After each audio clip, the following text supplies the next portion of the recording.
Bayangkan sebuah dunia tanpa internet, tanpa listrik, bahkan tanpa ilmu pengetahuan modern.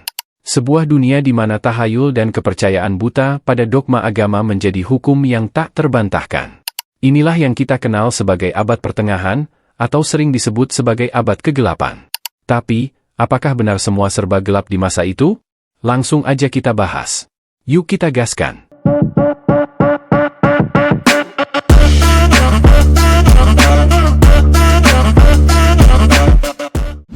Abad pertengahan dimulai setelah jatuhnya Kekaisaran Romawi Barat pada tahun 476 Masehi.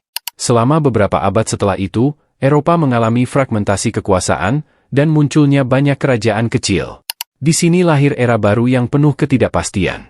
Gereja Katolik, yang merupakan kekuatan terbesar, memainkan peran penting dalam menjaga stabilitas sosial, politik, dan budaya.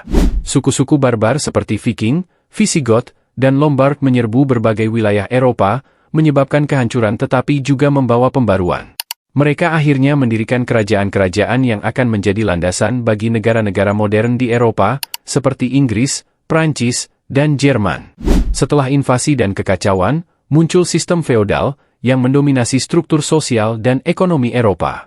Raja, bangsawan, dan ksatria memegang kekuasaan, sementara petani dan budak bekerja di tanah yang mereka miliki. Ini adalah dunia di mana tempat kelahiran menentukan nasib seseorang. Di tengah segala kekacauan, Gereja Katolik Roma menjadi satu-satunya institusi yang stabil. Para pendeta, biarawan, dan uskup adalah penjaga pengetahuan dan pendidikan. Monopoli gereja atas ilmu pengetahuan dan kepercayaan memberi mereka kekuatan politik dan sosial yang luar biasa. Salah satu figur terpenting pada awal abad pertengahan adalah Charlemagne, Raja Franka, yang mendirikan Kekaisaran Karoling. Dia diangkat menjadi Kaisar Romawi Suci oleh Paus pada tahun 800 Masehi, yang akhirnya menciptakan jembatan antara dunia kuno dan dunia baru. Pada periode ini, pendidikan terbatas pada biara dan katedral. Kebanyakan orang Eropa adalah buta huruf. Namun, di beberapa tempat, ada upaya untuk menghidupkan kembali pendidikan dan filsafat Yunani Romawi klasik. Perang Salib adalah serangkaian kampanye militer yang didorong oleh Paus untuk merebut kembali tanah suci dari kekuasaan Muslim. Perang ini membawa dampak yang besar, mempertemukan Eropa dengan peradaban lain, memperkenalkan rempah-rempah, teknologi baru, dan pengetahuan yang lebih maju dari dunia Islam. Meskipun sering disebut abad kegelapan, kenyataannya, periode ini juga menjadi masa pencerahan tersembunyi. Penemuan dalam bidang pertanian, sistem irigasi, dan arsitektur mulai berkembang. Dan meskipun ada dogma agama, upaya untuk menghidupkan kembali pendidikan tidak pernah benar-benar mati. Seiring dengan kemajuan teknologi dan stabilitas politik, kota-kota mulai tumbuh.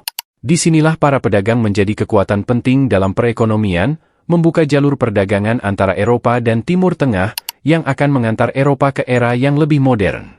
Pandemi paling mematikan dalam sejarah manusia, wabah hitam, Black Death, menyapu Eropa pada pertengahan abad ke-14.